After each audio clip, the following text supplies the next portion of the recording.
자, 안녕하세요. 이번 시간에는 2014년 제1회 용접기능사 기출문제 1번부터 30번까지 풀이를 하도록 하겠습니다. 자, 1번. 용접기 설치 및 보수를 할 때 지켜야 할 사항으로 옳은 것은? 자, 요 놈은 읽어보면 제3번을 보시면요. 용접 케이블 등에 파손된 부분은 즉시 절연 테이프로 감아야 된다. 요게 옳은 것이지요. 요게 옳은 것이고, 케이블이 소손이 된 상태로 그냥 사용을 하게 되면 아무래도 감전의 위험이 있으니까 즉시, 보이는 즉시 이제 수리를 한 다음에 작업을 해야 되는 거죠.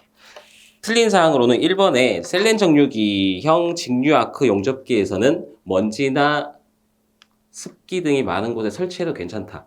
셀렌 정류기 같은 경우는 80도 이상 정도 되면은 정류기가 파손이 됩니다.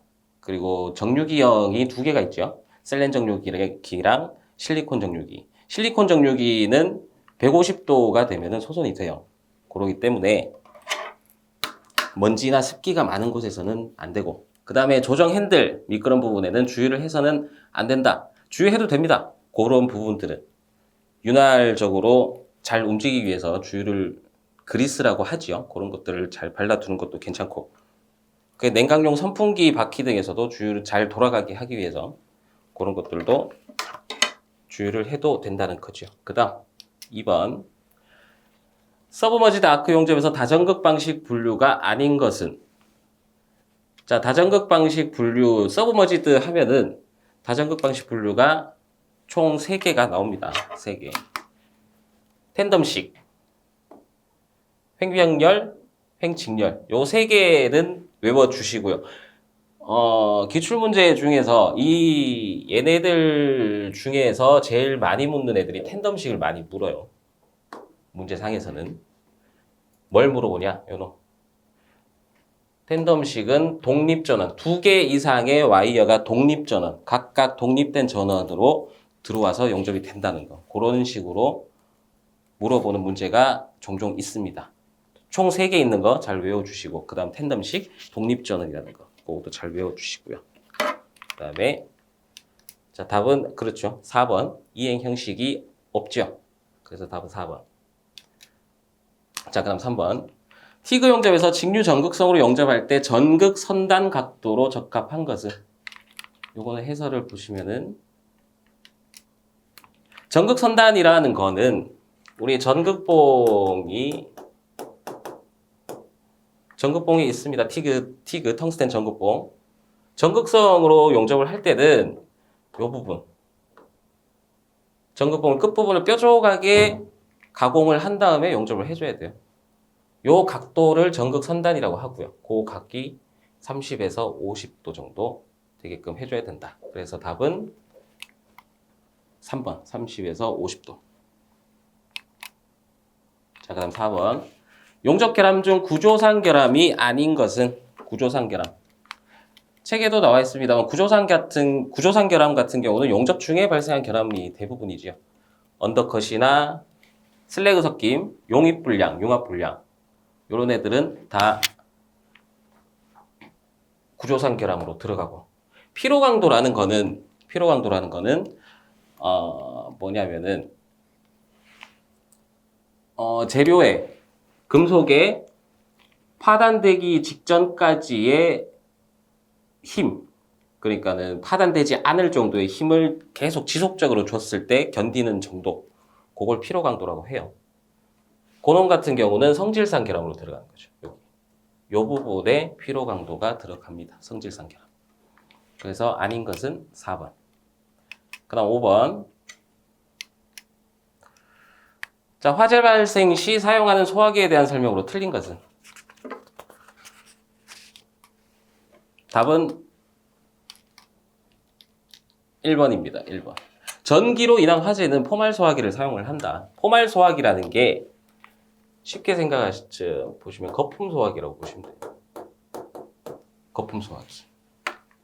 거품은 물이 있어야 거품이 생기지요. 전기에 물을 뿌리면은 감전이나 이런 그런 사고가 더 심하게 납니다. 그래서 아닌 것은 1번. 그 다음 6번. 필립 용접부 보수 방법에 대한 설명으로 옳지 않은 것은? 필립 용접부. 그림을 그리자면 이 부분을 용접을 하는 거죠. 여기가 용접부죠. 여기를 용접을 하는 거고 답은 2번입니다. 2번. 간격이 1.5에서 4.5일 때 여기 요 모재랑 사이 간격이 떨어졌을 때를 얘기를 하는 거예요. 떨어졌을 때. 간격이 벌어졌다. 그러면은 넓어진 만큼 각장은 여기를 얘기를 합니다. 여기 요 부분. 모재가 녹아 들어간 길이 부분. 요 놈을 각장이라고 하는데 늘어난 만큼 각장을 증가시켜야겠죠. 각장을. 그래서 틀린 것은 2번이 됩니다. 여기 나왔듯이. 그 다음 자 7번. 그림과 같은 다층 용접법은 요 놈은 캐스케이드법. 답은 2번이고요. 그림을 묻는 문제, 요런 다층 용접법을 묻는 문제는 그림도 같이 나오는 경우가 많아요. 그림도 같이 나오는 경우가 많기 때문에 그림도 명칭이랑 같이 외워두시는 게 좋으실 겁니다. 자, 8번. 용접 작업 시 작업자의 부주의로 발생하는 안염, 각막염, 백내장 등을 일으키는 원인은? 그게 눈 쪽이죠. 눈 쪽. 눈 쪽은 다 거기가 그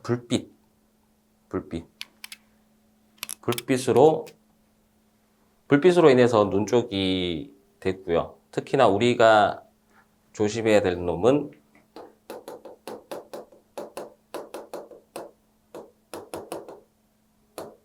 정광성 안염이라고 합니다. 현장에서는 아다리 걸린다, 뭐 이렇게 얘기도 하는데 그놈들이 다 자외선 때문이에요. 자외선 때문에. 빛으로 인한 화상 그런 거라고 보시면 됩니다. 그 다음에 9번. 플라즈마 아크 용접에 대한 설명으로 잘못된 것은? 자, 답은 3번이고요. 3번이고 무브화 전압이 일반 아크 용접기에 비해서 2배에서 5배 정도 낮다가 아니고 높아요. 높습니다. 높아. 그리고 온도대가 만에서 3만도 가까이 되거든요. 그러다 보니 사용되는 무브화 전압이 높을 수밖에 없습니다. 일반 용접기보다는. 그래서 답은 3번. 자, 그럼 10번. 전기저항 정용접에 대한 설명으로 틀린 것은? 자, 요 놈은 답은 3번이고요. 맥동이라는 건 맥동. 쉽게 생각하시면 맥동은 맥박 뛰듯이 뛰어진다라고 보시면 돼요. 연속적으로 쭉 가는 게 아니고요. 자, 연속적으로 가는 게 아니고 단속을 하는 거죠. 단속. 맥박 뛰듯 일정한 주기로 이런 식으로 용접해 나가는 걸 맥동 점용접이라고 합니다. 틀린 것은 3번. 자, 11번. 이산화탄소 아크 용접의 솔리드 와이어 용접봉에 대한 설명으로 자, YGA 50W 1.2 뭐 20에서 50의 뜻. 50의 뜻. 아이고, 안 넘어갔네요. 자, 50의 뜻. 요렇게 용착 금속의 최소 인장 강도. 최소 인장 강도. 최대는 없어요. 최대는 없습니다. 최소. 그리고 공부하셨으면은 2, 4, 3, 뭐 1, 6 요게 최소 인장 강도죠. 최소 인장 강도고 요게 피복지 계통. 최소 인장 강도. 그렇게 됩니다. 그리고 1.2는 와이어의 굵기, 와이어 직경. 그리고 20은 와이어의 무게. 킬로그램 단위고요. 자, 다 해서 답은 2번. 자, 12번. 다음 중 스터드 용접의 종류가 아닌 것은? 스터드 용접의 종류가 아닌 것은? 답은 2번. 스터드 용접법이고요. 자, 스터드 용접은 요거만 외우시면 돼요. 요거만. 볼트, 환봉, 핀 등을 용접하며 작업 속도가 매우 빠르다. 요런 식으로 생긴 볼트 요런 거 있죠. 요런 애들을 요런 식으로 그냥 붙이기만 하는 거예요. 요렇게 붙이거든요. 그 작업 속도가 다른 용접에 비해서는 굉장히 빠르죠. 그 여기 보시면 아크 스터드, 충격 스터드, 저항 스터드. 텅스텐 스터드는 없습니다. 자, 13번. 아크 용접부에 기공이 발생하는 원인과 관련이 없는 것은? 기공이 발생하는 원인으로는 수소, 일산화탄소 많을 때, 전류가 높을 때 끓어오른다고 보시면 돼요, 샘물이. 끓어오르다 보면 물 끓을 때 100도 이제 끓는 점이 되면은 불불불 끓어오르죠. 그런 식으로 보신다고 보면 되고. 용착부가 급냉될 때 샘물이 금방 급냉이 돼버리면 안에 있던 기공들이 빠져나올 시간이 없어요. 그런 것들 때문에 금도 생기고 습기가 많을 때도 있고 아크 길이 전력과 부족할 때. 그래서 답은 이온 강도 설계가 부족할 때. 요놈 같은 경우는 입이죠. 입. 부족이 주로 많이 생긴다. 자, 14번. 전자빔 용접의 종류 중 고전압 소전류형의 가속전압은? 자, 요 놈은 이렇게 됩니다. 요거는 일단은 외우셔야 될 거예요. 많이 나오는 문제는 아닌데 외워두셔야 될 겁니다. 고전압 소전류형의 가속전압은 70에서 150kV가 된다. 자, 그 다음 15번. 다음 중 티그 용접기의 주요 장치 및 기구가 아닌 것은? 티그 용접기의 주요 장치 및 기구가 아닌 것은? 답은 와이어 공급 장치고요. 티그 용접은 와이어가 없죠. 와이어 공급 장치는 CO2 용접이나 미그 용접이나 SAW가 서브머지드 아크 용접입니다. 요런 애들이 와이어 공급 장치가 있지요. 틀린 것은 2번. 자, 16번. 용접부에 X선을 투과했을 때 검출할 수 있는 결함이 아닌 것은? 자, 선상조직. 선상조직이라는 게 뭐냐면 안에 내부 이렇게 금속들이 완전히 맞닿아 있어요. 맞닿아져 있는데 요놈들이 완전히 융합돼서 맞닿아 있는 게 그냥 이런 식으로 손가락 두 개가 이런 식으로 붙어 있듯이 맞닿아 있거든요. 이렇게 되면 X선상으로는 발견할 수가 없어요. 대신에 파단을 시켰을 때는 이 부분을 기준으로 해서 쩍 하고 갈라지는 거죠. 요걸 선상조직이라고 합니다. 비금속 개재물은 안에 불순물 들어있는 거고요. 언더컷 같은 경우는 다 아시죠? 요 비드상의 끝부분이 이렇게 파여나가는 거.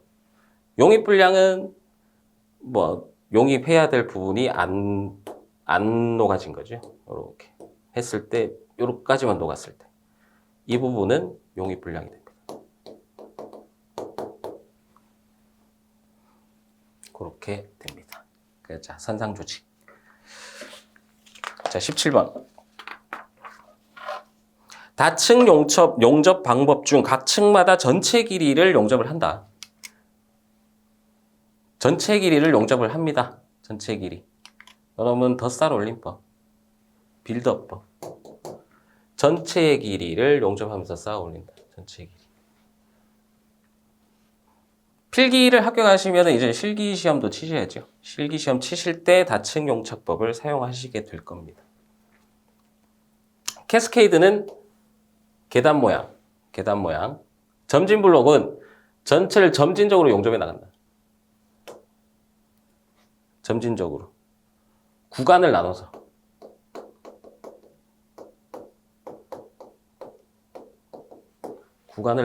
점진적으로 하나 다 하고 이런 식으로 해나가는 게 점진 블록법.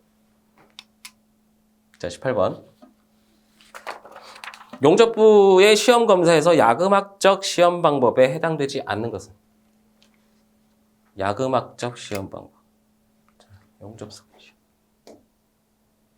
노치 취성 시험. 답은 3번이 됩니다. 노치 취성 시험이라는 것은 용접성. 야금이라는 것은 사전적인 의미로는 원료에서 금속을 채취하고 그것을 녹이고 어떻게 정련을 하고 그런 식으로 해서 만들어 나가는 걸 야금이라고 해요. 자, 19번. 구리와 아연을 주성분으로 한 합금이나 철강, 합금으로 철강이나 비철금속 납땜에 사용한다. 자, 구리와 아연. 그럼 답은 황동납이죠. 구리랑 아연이랑 섞이면 황동이 되죠. 구리랑 아연이랑. 쉽게 생각하시면 돼요. 쉽게. 이런 문제가 종종 나오는데 앞으로 계속 몇 문제가 나올 건데 요 앞에 나오는 금속들을 중심으로 유출을 해도 충분히 나올 수가 있다는 겁니다. 답이. 자, 20번. 탄산가스 아크 용접에 대한 설명으로 맞지 않은 것은 CO2 용접을 얘기를 하죠. CO2 용접. 자, 답은 2번이고요. 비철류는 어떤 용접이 적합했다? 얘네들 쓰는 애들.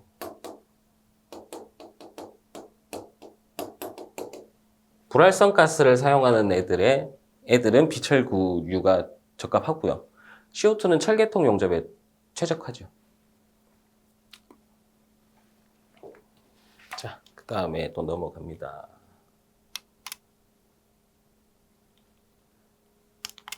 아, 20번에 요놈.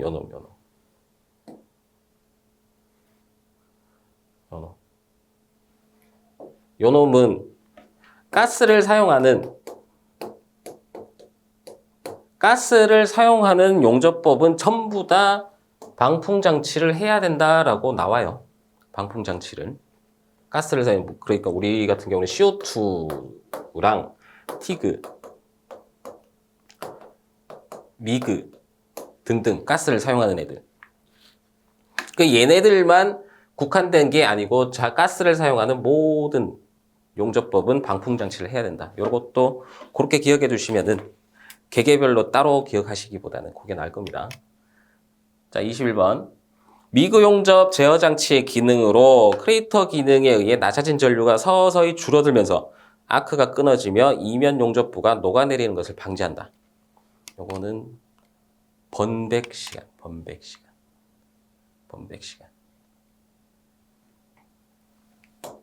요 놈이 되죠. 그 용접 장치들을 얘기를 하는 거기 때문에 알아두시면 좋아요. 예비가스 유출 시간 같은 경우는 자, 아크 발생하기 전에 가스를 미리 뿌려주는 거죠. 뿌려줘서 용접부를 보호를 해주고 아크도 안정시켜주는 거. 크레이터 충전 시간은 용접이 끝나는 시점에서 토치 스위치를 다시 누르면 용접 전류와 전압이 낮아져서 크레이터 부분을 쉽게 채울 수 있다는 거. 그러니까 크레이터 부분을 충전한다는 겁니다. 그리고 가스 지연 유출 시간은 용접 후에, 용접이 종료됐을 때도 일정 시간 가스가 계속 흘러나와서 용접부를 보호를 해주는 거죠. 자, 그렇게 돼서 거고요. 자, 22번. 일반적으로 안전을 표시하는 색채 중 특정 행위의 지시 및 사실의 고지 등을 나타낸다. 파란색. 사실의 고지. 지시는 파란색. 노란색은 경고.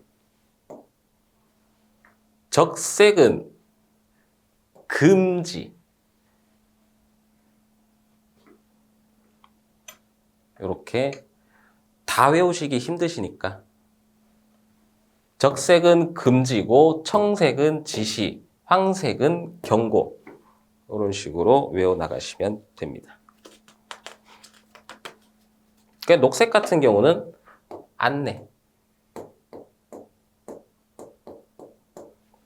우리 비상구 같은 경우는 하얀 바탕에 초록색으로 그림이 그려져 있죠. 안내. 백색은 보조색. 검정은 글씨 같은 걸 나타낼 때. 그림이나 글씨 같은 걸 나타낼 때. 자, 23번. 산소 프로판 가스 절단에서 프로판 가스 1에 대해서 얼마의 비율이 아이고, 안 넘었네요. 얼마 비율의 산소를 필요로 하나? 답은 4.5. 이렇게 나눠서 산소랑 아세틸렌 비율은 1대1입니다. 1대1. 잘 외워두시고요. 그 다음 24번. 용접 설계에 있어서 일반적인 주의사항 중 틀린 것은 용접에 적합한 구조 설계를 해야겠지요. 당연히. 그 답은 2번이에요. 용접 길이는 될 수 있는 대로 길게 할 것. 짧게 해야죠. 짧게. 짧게. 용접의 최대 단점이 열로 인한 변형, 균열 뭐 이런 것들입니다. 그 용접은 될 수 있는 대로 짧게 해서 변형이나 결함 발생을 줄여줘야지. 자, 그다음 25번. 가스 용접에서 양호한 용접부를 얻기 위한 조건으로 틀린 것은 가스 용접에서. 자, 답은 요런 애들 같은 경우는 잘 모르더라도 보기만 잘 읽어도 답이 나와요. 용착금속의 용입 상태가 불균일해야 된다. 용입이 불균일해야 양호한 용접부를 얻진 않잖아요. 그죠? 그래서 답은 틀린 것은 2번이 되지요. 자, 26번. 직류아크 용접에서 역극성의 특징으로 맞는 것은 역극성.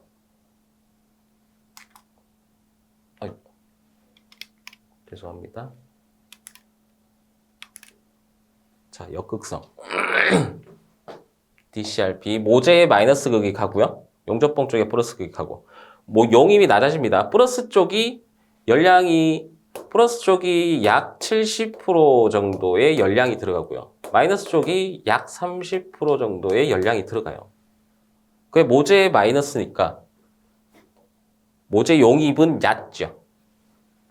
그리고 용접봉 쪽에 70% 열량이 들어가기 때문에 용접봉 녹음은 또 빨라져요.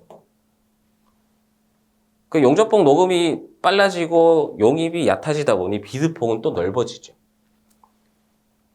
그래서 박판, 비철금속의 용접이 적합하다. 그래서 답은 2번이죠. 박판, 주철, 고탄소강, 합금강. 자, 27번. 직류아크 용접기와 비교한 교류아크 용접기 설명에 해당하는 것은? 자, 이놈 표를 일단 보셔야 되고. 자, 직류 용접기가 아크 안정은 좋아요. 아크 발생도 잘 되고요. 교류는 부족함. 극성 변화, 아까 우리 이거 있었죠. 전극성, 역극성 있었죠. 극성 변화 가능하고 교류는 안 되고. 전격 위험이 직류는 적은데 교류는 많습니다. 그리고 무부하 전압 낮고 높고 아크 쏠림 발생 방지. 이렇게. 그래서 답은 무부하 전압. 아까 어디 있습니까? 높다. 자, 28번. 피복아크 용접봉에서 피복 배합제인 악교는 무슨 역할을 하나? 고착제나 환원가스 발생제의 역할을 합니다. 환원가스 발생제. 환원가스 발생제. 여기서 환원에 대한 사전적 의미는 산화된 부분을 원래 상태로 돌려준다라고 되어 있더라고요. 사전적 의미로. 자, 29번. 피복아크 용접봉은 습기의 영향으로 기공과 균열의 원인이 됩니다. 습기에 들어있는 이 수소 때문에. 보통 용접봉과 저수소의 용접봉의 온도와 건조시간과 온도. 자, 이렇게 나와 있죠. 저수소계는 수소량이 적다는 거잖아요. 그 습기를 아예 없애줘야 되기 때문에 300에서 350도로 한두 시간 정도 건조를 하고, 일반 용접봉 같은 경우는 70에서 100도 30분에서 1시간만 해도 충분하다는 겁니다. 특히 저수소계, 수소량을 없애야 되기 때문에 300에서 350도 된다는 거, 그거 잘 알아두시면 돼요. 자, 30번. 가스 가공에서 강제 표면의 홈, 탈탄층 등의 결함을 제거하기 위해 얇게 그리고 타원형 모양으로 표면을 깎아낸다.